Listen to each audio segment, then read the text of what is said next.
What a day it's been. We set out to trace the roots of Small Heath Alliance and ended up walking through living history, from the Holy Trinity Church where it all began to the proud stands of St Andrews, and right out the bold future rising at Birmingham Wheels. And along the way, my mate, my sponsor, my cameraman and my taxi driver brought 20 pairs of sunglasses and he couldn't decide which ones to wear. What, do you own a sunglasses shop or what? I think I'll go for the reds. You're going to go for the reds? Even the drone had a pair. What's these, son? These are the sunglasses for the drone. Oh, God. These are the ND. It's a hot day. We've got to put some sunglasses on that boy. It's a hot day when he comes out to play. But through the laughs, today was about more than just sun and shades. It was about legacy, pride and where this great club is heading. The magic is happening. Finally, we're at the Birmingham Wheels site. It's been 12 months since we last came, and this is where the promised land, 125 acres of pure royal blue glory.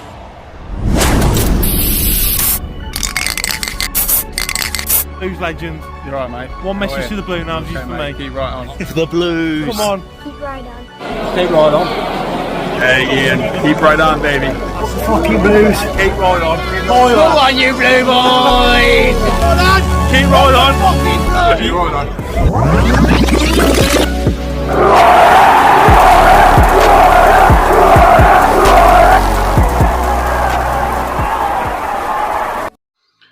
Today's a bit different. We're going to be exploring the roots of blues, where it all started, even from 1875, the original football, and the transition to the modern day football. We're just en route now to go and pick up Big Woody. Where are you, son? Where are you? Woody's ready.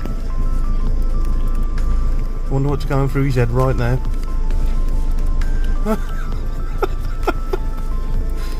What, do you own a sunglasses shop or what? I think I'll go for the reds. You're going to go for the reds? He's a nice boy. Just my eyes.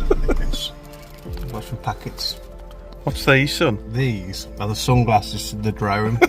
Oh, God. These are the NDs. Even the sunglasses All have got. the shades. Even the drone's got sunglasses. When it's a hot day, we've got to put some sunglasses on that boy.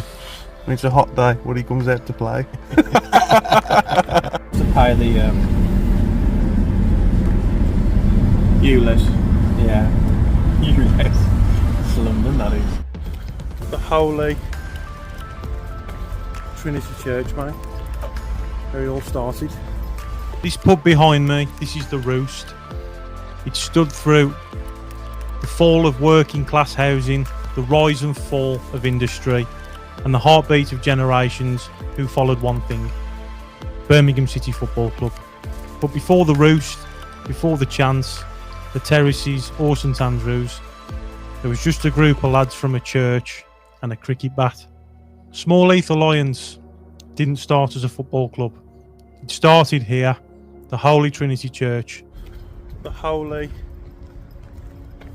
Trinity Church, mate, where it all started. Here we go. So here we are, Bluenoses. It's the Holy Trinity Church in Bordsley Green, where it all started. Small Heath Alliance Cricket Club. I've never seen this before. We've actually tried to have a walk around to see if we could get in, but it's actually all locked off, as you can see. You can't actually get into it. We thought it was still active where you could get in. A church in Bordsley Green, designed in the early 1820s.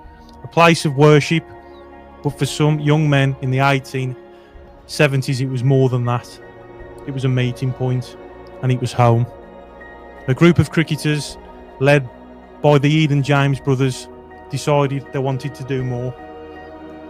They were part of the Trinity Church United cricket team. Tom, Arthur, George and Fred, all names you won't hear on Sky Sports. But these lads built what became Birmingham City Football Club, what it is today. In 1872, they were smashing boundaries at Adderley Park. By 1875, they'd said, let's form our own club.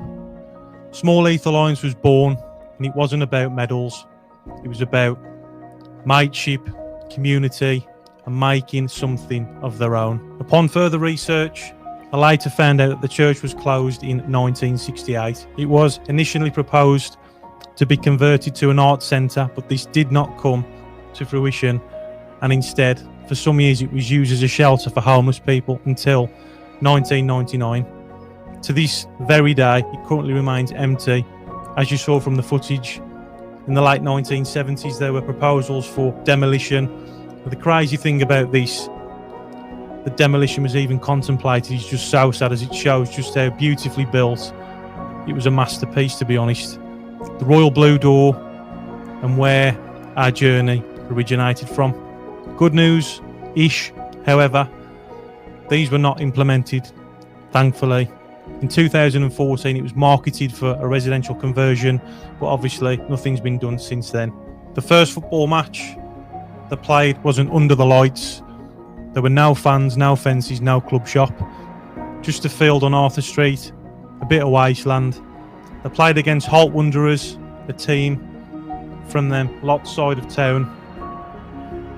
The Alliance lined up with the likes of Tom, Arthur, James and Eden, Insel, Arrow. Barmore, names lost in history, but etched into the soul of this club. One of them, David Keys, scored our very first goal. 1-1 the match ended, but it wasn't about the scoreline. It was the start of something we're still living to this very day. David Keys, a name not many know, but we should. He was born in 1854 in the Scottish Highlands, son of a gunner in the Royal Artillery. By 1870, he'd moved to Small Heath to work as a telegraph clerk. He was a top athlete, sprinting at the Sydenham Hotel games and winning medals, but football called, and in 1875 he answered. Later, he fell in love with his business partner's sister, Eleanor. When their bedding business collapsed, they sailed to New Zealand to start again. From Small Heath goal scorer to New Zealand miner and postman. Now that's a life. His journey tells you everything about our roots. Grit, hope, heartbreak, and even resilience. Here, where the trams ran, you could once spot the top of St Andrews above the rooftops. This was lifeblood of Birmingham's east side. Smoke, soot, and even factory horns. Kids with muddy boots, lads in flat caps, heading to matches. There's a photo from the early 1900s, trams packed, football chants echoing into this cold Birmingham sky. You can still stand here and you can feel it. Then came 1906. A clay pit on Cattle Road was transformed into a football ground, our beloved St Andrews. Not a stadium, not a corporate box fortress, but a home. By the 1950s and 60s, this group saw European nights. By the 1980s, it saw fires and heartbreak. But it always stood just like that old pub back at the Roost. Back in the 1870s, football wasn't just football. There were two sets of rules, the London FA version and the Sheffield rules. Sheffield rules didn't even have goalkeepers. If the ball was flying in, the nearest defender just threw himself at it. You could shout, hack him down, and get away with it.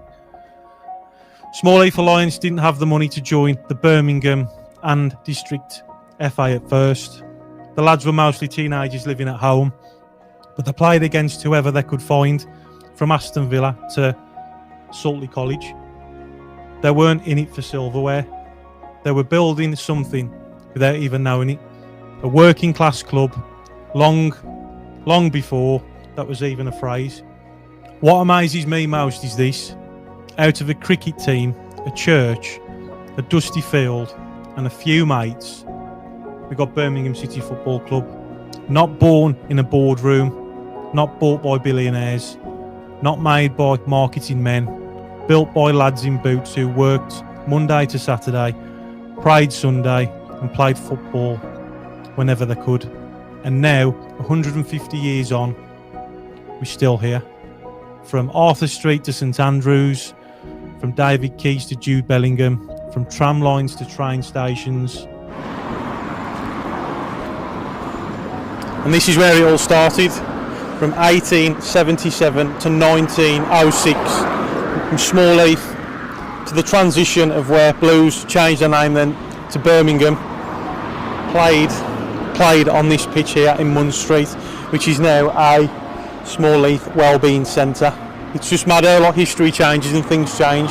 But this is why I wanted to do this, you know, just to open my eyes up for Blues and just show you guys a bit more the journey of Blues. And here we are on Munn Street, Woody.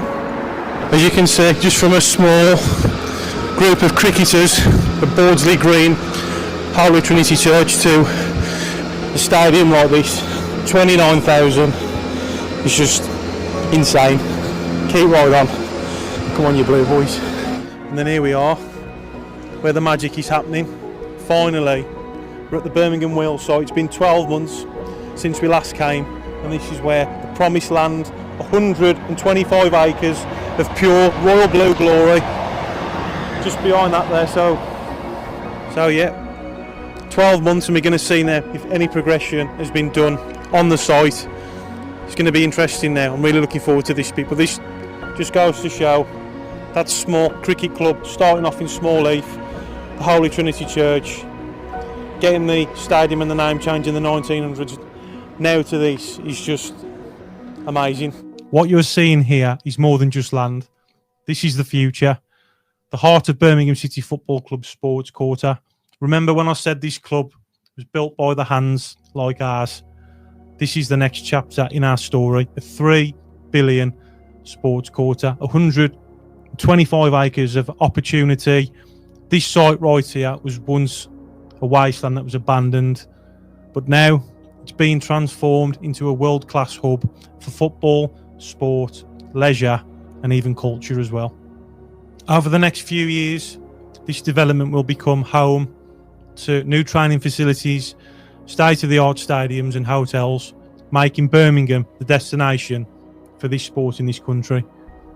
And for Birmingham City Football Club, this is about more than just a new ground. This is about rebuilding our identity. This land, once a forgotten part of the city, now reimagined. In the coming years, football fans from all over will travel here, just like we did for St Andrews. But this time, it's bigger, it's better, and it's for the future. But we never forget where we came from. This new chapter doesn't erase the past, it builds on it. This is a club with roots, and the ground you see behind me, this stadium, it's not just bricks. It's about the thousands of voices who sang from these stands.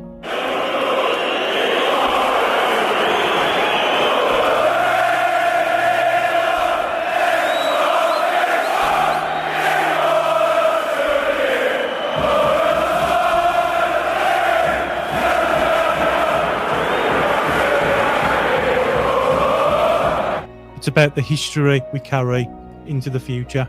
So when we stand here and we see this transformation, we remember we're not just shaping the future of our stadium, we're shaping the future of Birmingham City Football Club, and every ounce of ambition that was built on Arthur Street at St Andrews and the heart of this city is now being invested right here.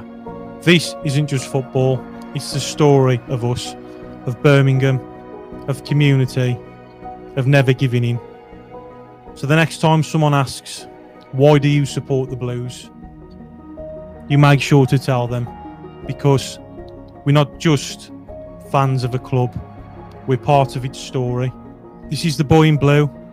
Please like, subscribe, and remember, this club was built by the hands like ours. Keep right on. Up the Tommy Wagner. Come on, you Blue boys.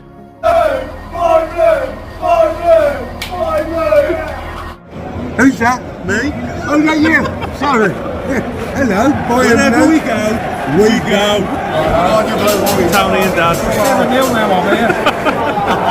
Best fucking habits. Yeah.